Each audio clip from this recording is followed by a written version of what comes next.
Bonsoir à tous, c'est aujourd'hui la journée mondiale de la trisomie 21. Dans le monde, environ 6 millions de personnes sont atteintes de cette anomalie génétique découverte dans les années 50 par le professeur Jérôme Lejeune. Alors en France, elles sont autour de 70 000. Si cette maladie ne se guérit pas encore, la qualité de vie des patients s'est améliorée, même s'il reste beaucoup à faire. Alors où en est la recherche médicale ? Quelle perspective? On va le faire le point dans cette édition avec nos deux invités, le docteur Cécile Ciotat-Valty, neuropédiatre à l'Institut Jérôme Lejeune, et Grégoire François Dainville qui en est le directeur. Bonsoir à tous les deux. Bonsoir. Bonsoir. Alors je précise que l'Institut Jérôme Lejeune a été fondé en 1997. C'est l'un des premiers centres médicaux qui est spécialisé sur la trisomie 21. Il développe de nombreux programmes de recherche. On va en parler avec vous deux. Et cette émission, eh bien, elle est réalisée en partenariat avec la Fondation Jérôme Lejeune. Grégoire François Dainville, une première question. On voit depuis quelques années une certaine effervescence autour de la trisomie 21 médiatique. Je pense à la jeune Mélanie venue annoncer la météo sur BFM TV. Plus récemment, le jeune bébé Lucas aux États-Unis qui est devenu la nouvelle égérie d'une marque de petits pots pour bébés. Est-ce que cet engouement a des effets en termes de recherche? Est-ce que les pays sont plus sensibles? Est-ce qu'ils allouent plus de moyens à la recherche en matière de trisomie 21? Bonjour, donc merci pour cette question. C'est vrai que vous avez raison, on voit de plus en plus d'enfants, d'adultes trisomiques 21 dans les médias et on peut s'en réjouir. Et pourtant, moi, je ne sens pas personnellement encore beaucoup de prise de conscience, on va dire, des pouvoirs publics, de l'enjeu.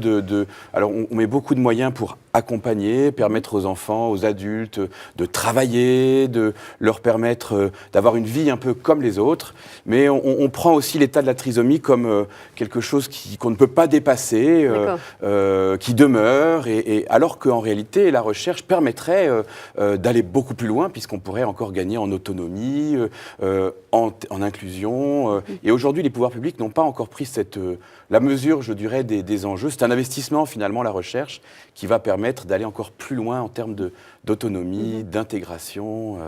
Voilà. Donc c'est positif, mais c'est le début d'un grand mouvement. Voilà. D'accord. Il faut permettre à l'opinion aussi de prendre conscience et alerter le pouvoir public. Docteur Ciotat-Valty, c'est votre point de vue. Il y a peut-être un décalage entre effectivement cette perception qui change, le regard de la société qui est peut-être en train d'évoluer dans le bon sens, mais en même temps, il y a encore beaucoup à faire en matière de recherche. Beaucoup à faire, alors que finalement, depuis 20 ans, vous avez dit en 1959, on a découvert la cause de la trisomie 21. 3 chromosomes 21 au lieu de 2. Et depuis, il y a des modèles animaux qui nous ont permis de mieux comprendre les difficultés rencontrées par les patients. Et donc, actuellement, on est en train d'essayer de les corriger, ces difficultés, à la fois sur les modèles animaux, mais avec la recherche translationnelle actuellement, on transfère ces connaissances fondamentales sur de la recherche clinique, vraiment pour les patients. Et donc, c'est en train de changer et c'est une très bonne chose. Monsieur François Dainville, en quoi c'est un enjeu de santé publique? Est-ce qu'il y en a un d'ailleurs? Parce qu'on peut se poser la question, dans le fond. C'est presque une provocation, peut-être, votre question. Parce qu'aujourd'hui, on peut avoir l'impression que pour les pouvoirs publics... C'est un peu un état de fait pour le commun des mortels, mais voilà. Il y a un enjeu de santé publique? Il y a un enjeu, en fait, très lourd. Alors, c'est vrai qu'aujourd'hui, on peut croire qu'il est pris par les pouvoirs publics comme un enjeu. Il faut dépister, en disant comme ça, on a réglé le problème. En prénatal. Voilà. Et en réalité, on voit bien pour la trisomie 21 que on a toujours l'impression on pense que trisomie 21 égale déficience intellectuelle. Alors, c'est vrai, mais en réalité, quand vous avez un gène qui est atteint, c'est l'ensemble des cellules du corps qui en sont atteintes. Et donc, les personnes qui ont une trisomie 21, on peut avoir des problèmes de peau, des problèmes de cœur, il y a beaucoup de malformations cardiaques, ils ont des problèmes, des apnées du sommeil, par exemple. Ce sont des choses pourtant qui se soignent, des épilepsies. Le docteur Ciotat-Valty est une spécialiste de l'épilepsie. Et en même temps, il y a des syndromes que les personnes trisomiques n'ont pas. Par exemple, le taux, de cancer solide est 10 fois moins important dans la trisomie 21 que dans les autres pathologie. Et en fait, on se rend compte, c'est un endocrinologue génétique, parce que tous ces troubles-là, on peut les guérir, on peut les soigner, on peut les corriger dès aujourd'hui. Et si on ne le fait pas, en réalité, ce sont pour les pouvoirs publics, pour l'assurance maladie, des charges incroyables. Alors qu'en fait, on peut dès aujourd'hui soigner l'ensemble de ces syndromes, pathologies associées à la trisomie 21. Docteur, dites-nous un petit peu, dans un langage qui nous est accessible, voilà, quelles sont un petit peu justement les évolutions de la recherche? On en est où aujourd'hui? Alors, comme je vous l'ai mentionné, on a essayé de comprendre quelles étaient les difficultés. On connaît les difficultés des personnes qui sont porteuses de trisomie 21 et on a essayé de comprendre quels étaient les gènes en cause. Il y a eu beaucoup de progrès sur la génétique. Donc, on sait que le chromosome 21, qui est donc en nombre de 3 au lieu de 2, sur ce chromosome 21, il y a de nombreux gènes, environ 250 à 300 gènes. On sait que certains sont tripliqués, surexprimés donc dans le cerveau ou même dans le corps, et sont responsables des difficultés rencontrées par les patients. Parmi ces gènes, il y a un gène qui est très important, qui s'appelle DIRCA1A, et qui est un gène impliqué dans la plasticité synaptique. Quand on réfléchit, on fait des nouvelles connexions. Et y compris quand on mémorise, on a besoin, pour retenir toutes les informations, on a besoin d'une certaine plasticité cérébrale. Bref, ce gène intervient également dans le nombre de neurones et des dendrites, tout ce qui fait la connexion entre les neurones, et est très impliqué dans les difficultés cognitives des patients qui sont porteurs de trisomie 21. Donc c'est un gène phare, on va dire, et actuellement, il y a beaucoup de recherches sur ce gène, y compris à l'Institut, où on a monté avec l'équipe espagnole de Dr Rafael de la Torre et Mara Dirsen une étude qui s'appelle Perseus, où on va étudier un inhibiteur de ce gène. Donc l'idée, c'est de donner une substance qui va inhiber le gène qui est surexprimé en 3 au lieu de 2, pour le rendre à 2. Et donc favoriser l'apprentissage, la mémorisation. Ça marche, ça c'est, vous en êtes à l'état expérimental. J'espère bien que ça marche. Alors l'épigalocatéchine galate, qui est un polyphénol du thé vert, le thé vert que vous buvez en bois. Bon, évidemment, on ne fait pas boire des tasses de thé aux enfants. Là, on sait que donc il y a eu d'abord chez les modèles murins, c'est-à-dire les modèles souris, ont été traités avec efficacité. Et ça traitait des questions cognitives aussi? Cognitives, on parle du cognitif. Là, je reste sur le cognitif. Et puis, on a traité également des jeunes adultes avec le GCG, avec des résultats intéressants sur les fonctions cognitives, surtout les fonctions exécutives, la mémorisation. Et actuellement, Perseus va enrôler 70 enfants entre 6 et 12 ans. On va les traiter pendant 6 mois. À la fois, vérifier la tolérance, c'est important. Soigner, c'est ne pas nuire. Et évidemment, l'efficacité sur les compétences académiques, l'autonomie des enfants, parce que c'est important de commencer, plus on commence jeune, on se dit sur un cerveau qui est en développement, plus on espère des résultats. Donc voilà, ça c'est actuellement, Perseus, on a inclus le premier patient cette semaine, donc on va inclure 14 patients à l'Institut. Donc ça c'est une recherche importante qui se fait en collaboration avec l'Espagne. D'accord.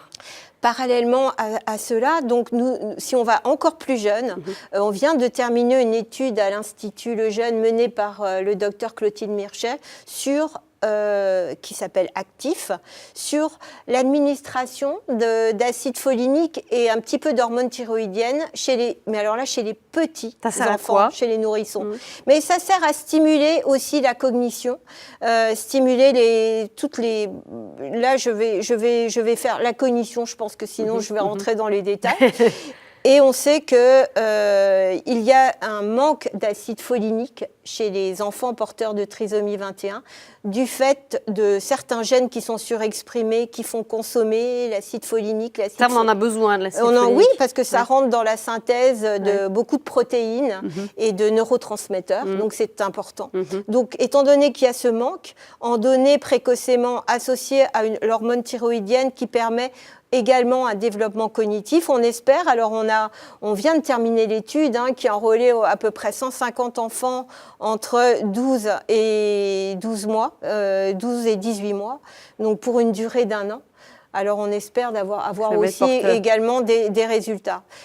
Un petit peu plus âgés, actuellement, je vous parle des traitements qui se font actuellement. On a une étude qui est sur la mémantine. Une étude parce que dans le cerveau en mode trisomique, si je peux me permettre, il y a une dysfonction d'un récepteur excitateur du cerveau. Et on traite cette dysfonction par la mémantine. Et là, c'est une étude qui est... Qu'est-ce que c'est que la mémantine ? C'est un inhibiteur du récepteur NMDA, qui est un récepteur glutamate. Et pas simple à comprendre là. Si je peux me permettre, donc ce récepteur, ne fonctionne pas bien, donc on essaie de le moduler avec un médicament.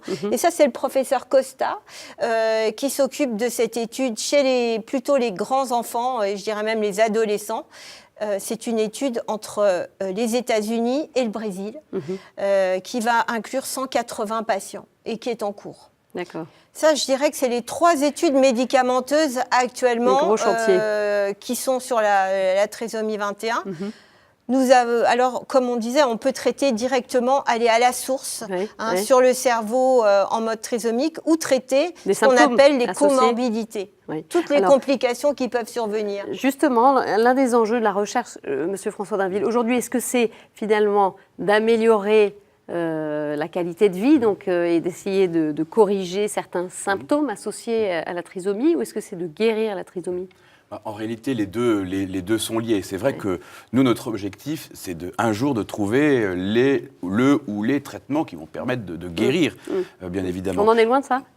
On en est loin, dans notre tête, on en est tout près, mais en réalité, ça va peut-être prendre 10 ans, 20 ans, 30 ans. Mais en revanche, les comorbidités, en réalité, elles ont un impact, certes, sur la qualité de vie, mais également sur la cognition. Par exemple, lorsque vous avez un enfant qui souffre d'apnée du sommeil, ça veut dire que la nuit, son cerveau est mal oxygéné. Donc, en réalité, quand vous faites ça dans les premières semaines de vie, les premiers mois de vie, où votre cerveau, finalement, va doubler de capacité et de taille, c'est évident qu'un cerveau mal oxygéné, il se développe pas bien. Et donc, rien qu'en corrigeant ces apnées du sommeil, alors vous aurez un enfant qui est plus à l'aise, moins grognon, mais du coup, c'est un enfant qui va pouvoir être aussi plus attentif, qui va pouvoir mémoriser, et puis qui va avoir son cerveau qui va se développer normalement. On va justement en parler avec un reportage des apnées du sommeil, puisqu'elles seraient très fréquentes et sous-diagnostiquées chez les jeunes enfants qui sont porteurs de trisomie 21. Son dépistage systématique et précoce, accompagné d'un traitement adapté, pourrait changer la vie de milliers d'enfants trisomiques et de leurs familles. On regarde cet extrait de reportage réalisé par Charles-François Brejon.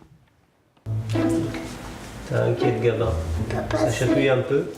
Dans sa chambre de l'hôpital Necker Enfants Malades à Paris, on installe une drôle de machine à ce petit garçon de 4 ans, porteur de trisomie 21.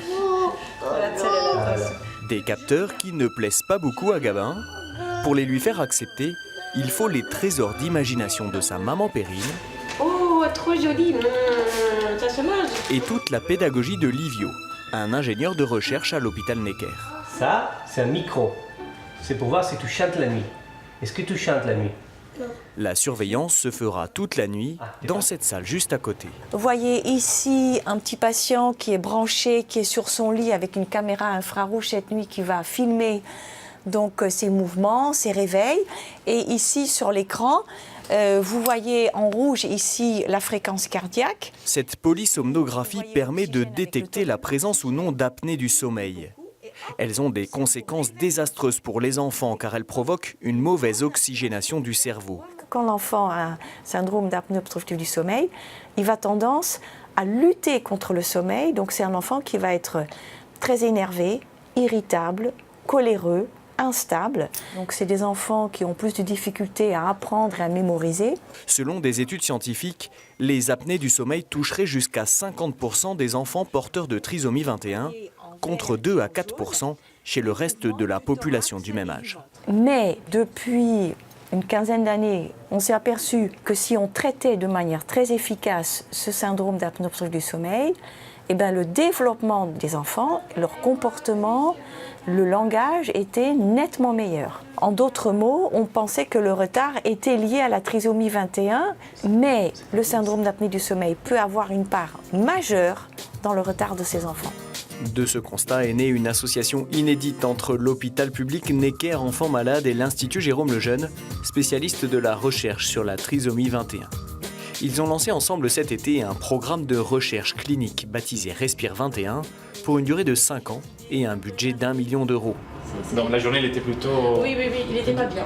Ok. Objectif, dépister et traiter les apnées du sommeil le plus tôt possible dans la vie de l'enfant porteur de trisomie, alors que les recommandations internationales préconisent de le faire à partir de l'âge de 4 ans. On pense que c'est beaucoup trop tard, parce que quand il y a un manque d'oxygène dans le cerveau dans les premiers mois de vie, ça peut être associé à des lésions irréversibles. Donc notre étude est la suivante, c'est qu'on prend un groupe de nouveau-nés trisomiques 21, on leur fait systématiquement des explorations du sommeil à la maison tous les 6 mois. Si on met en évidence un trouble obstructif du sommeil, on le traite et on compare ce groupe d'enfants dépistés à un groupe d'enfants plus âgés et chez lesquels on fait la même exploration du sommeil et la même exploration comportementale et neurocognitive. Et notre hypothèse est de montrer que dans le groupe dépisté, à l'âge de 3 ans, on aura un bien meilleur développement neurocognitif, bien meilleur comportement et bien meilleur langage. Docteur Ciotat-Valty, c'est très encourageant là, ce qu'on voit. Il y a beaucoup de découvertes comme ça dans des... ce que vous disiez, hein, les comorbidités, les effets associés à la trisomie 21. Il y a beaucoup d'autres domaines dans lesquels la science avance bien. Oui, et puis... Ça a changé depuis quand là? Elle parlait d'une quinzaine d'années, ce médecin de Necker. Cette évolution, elle remonte à quand? C'est difficile de préciser, mais le changement, la connaissance. Oui. La connaissance, comme je vous ai expliqué, au niveau génétique, avec les modèles animaux, je parle de la recherche plus fondamentale. Et puis, l'exploration des enfants, la polysomnographie, c'est quelque chose aussi d'assez récent. Donc, d'ailleurs, ce n'est pas que pour les enfants porteurs de trisomie 21 qu'on s'est aperçu qu'il y avait des apnées du sommeil qui pouvaient nuire. Mais c'est vrai que de fait de l'anatomie, des patients porteurs de trisomie 21, ils sont plus à risque. Ils sont particulièrement touchés. Hein. Voilà. Mais que d'autres syndromes génétiques sont également, peuvent également avoir des apnées du sommeil. Donc, c'est aussi la prise en charge qui a changé. En 15 ou 20 ans, on a bien amélioré nos méthodes d'exploration. Oui. Et ça a beaucoup changé. La prise en charge des cardiopathies également. La prise en charge de l'épilepsie avec des nouveaux traitements anti-épileptiques. Bref, beaucoup de progrès en médecine en général et avec des répercussions. Heureusement, sur toutes les maladies. Grégoire François Dainville, là on voyait ce partenariat Institut et hôpital Necker. Ça marche comment la recherche? Comment ça se finance? La recherche, comment elle se finance? D'abord, seule. On ne peut pas trouver seul, c'est pas possible d'aller vite, quoi. Donc elle est forcément en équipe. Déjà, à l'Institut, c'est un modèle d'équipe pluridisciplinaire avec toutes les meilleures compétences, disons, voilà. Et donc, quand on s'associe avec une autre équipe, c'est tout à fait pour s'associer avec les meilleures équipes, les meilleurs professionnels, les meilleurs experts, voilà. Alors après, comment se finance la recherche? C'est bien le sujet, je dirais, le plus compliqué. Alors, soit on est dans un secteur où il y a de l'argent à se faire, alors vous pouvez trouver des laboratoires pharmaceutiques qui sont prêts à investir. Lorsque vous êtes dans le champ plutôt des maladies rares, c'est beaucoup plus délicat. Alors, je dois, moi, remercier à titre personnel l'effort de la Fondation Lejeune, puisque toutes nos études sont financées par la Fondation Lejeune, et y compris les études thérapeutiques. L'hôpital Necker est financé pour cette étude par la Fondation Lejeune. Donc, heureusement qu'il y a des mécènes en France. La Fondation Sisley d'Ornano aussi est très présente à nos côtés pour soutenir la recherche sur tous ces syndromes. Et puis l'Europe, on essaye aussi de mobiliser l'Union européenne. Justement, des jeunes porteurs de trisomie 21 se sont rendus au Parlement européen. C'était quoi la démarche?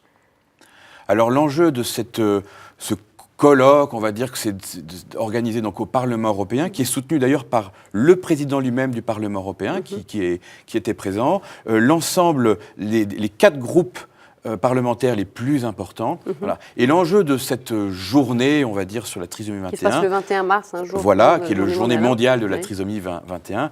L'enjeu est vraiment de sensibiliser l'Union européenne sur la recherche. Et notamment, on peut avoir l'impression que la trisomie 21, c'est quelque chose de... Voilà, il y a peu de personnes concernées. Alors en réalité, les chiffres, vous les avez évoqués, ce sont beaucoup de familles, beaucoup de personnes dans le monde. En Europe, ils sont quasiment 500 000. Voilà. L'enjeu est de montrer aussi que la recherche sur la trisomie 21 bénéficie à tout le monde, puisqu'on l'a dit tout à l'heure, tous ces syndromes associés, pathologies associées, sont intéressés aussi par la recherche sur la trisomie 21. Et l'exemple le plus frappant, c'est en fait l'exemple sur le vieillissement et la maladie d'Alzheimer. Il y a un lien très étroit entre la trisomie 21 et la maladie d'Alzheimer. Et aujourd'hui, les meilleurs espoirs de trouver un traitement sur la maladie d'Alzheimer passent par des études que nous conduirons avec des adultes porteurs de trisomie 21. Oui, docteur Ciotat-Velti, vous pouvez nous en dire un mot. Justement, c'est quoi l'enjeu de cette recherche autour d'Alzheimer ? Bien, il faut savoir juste quelques chiffres. 50% des patients qui sont porteurs d'Alzheimer actuellement sont des patients qui sont porteurs de trisomie 21. Que sur ce chromosome 21... On a une explication là-dessus ? Oui, parce que... Encore la génétique. Sur le chromosome 21, surnuméraire, il y a un gène qui s'appelle l'APP, qui est un gène qui est responsable de la synthèse d'une substance, la bêta-amyloïde, qui se dépose dans les neurones et qui est